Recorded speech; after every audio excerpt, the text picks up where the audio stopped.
Good morning mga lods. Magluto tayo ng pansit. Ito, gigisa mo na yung gulay para hindi malata.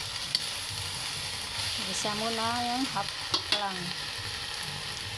Ito yung panghalo, atay ng manok.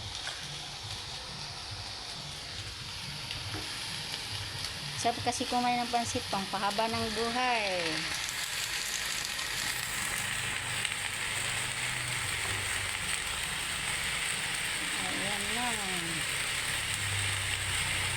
Kahit walang okasyon, kain pa rin ng pansit.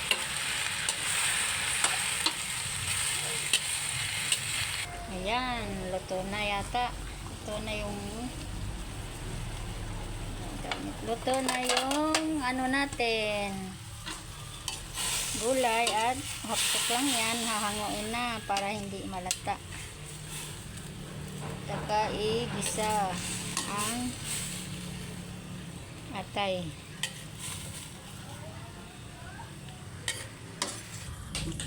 Ito na. Ihalo na ang ating halo.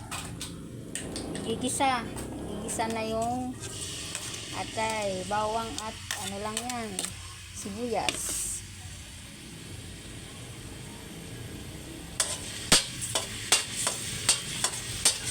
Ito yung mga kalod kung ulam nyo ngayong tanghali.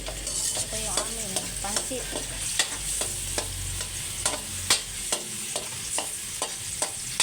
Pansit lang ang saka lang sa amin. Ito.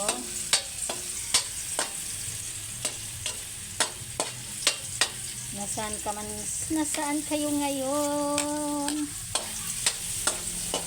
Comment below na lang kung saan nakarating itong aking video. Next ay itong ginisa na. Pagkatapos niyang halo na naman yung hindi, lagyan pa ng tubig na. Ayan na, luto na yung atay. Hindi ko alam kung paano kayo magluluto ng pansit, basta ako ganito ang proseso pag sa pagluluto. Diba, kanya-kanya tayong mga proseso.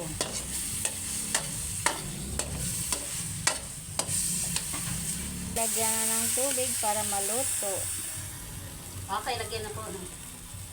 Lalagyan na natin ng tubig para maluto. Pakuluan na lang ng ilang minuto. Saka ilunod yung bihon. Habang inaantay ko pa makukulo to, ako ay magpakain ng pato. Ito na. Ayan, takbo na sila oh. Ito pagkain nyo oh. Halika kayo. Dali. Ayan si Miguel. Hello. Dali na, dali. Ay. Nahadlok. Natakot. Ito na. Yehe, kumakain na sila. Kumakain na sila, bebe oh. Miguel oh.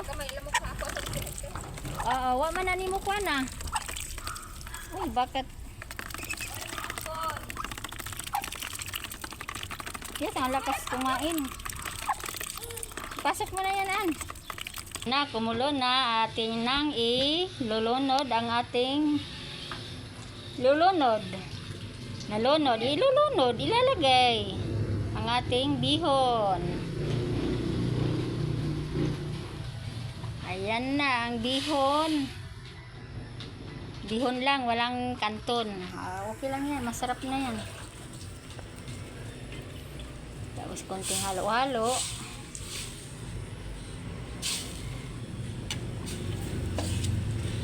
Ayan.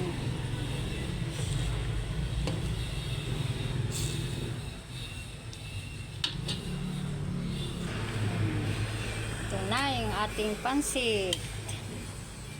Ay, luto na. Ready to eat na. Kain na tayo. Kainan na. Bye-bye. Thank you for watching.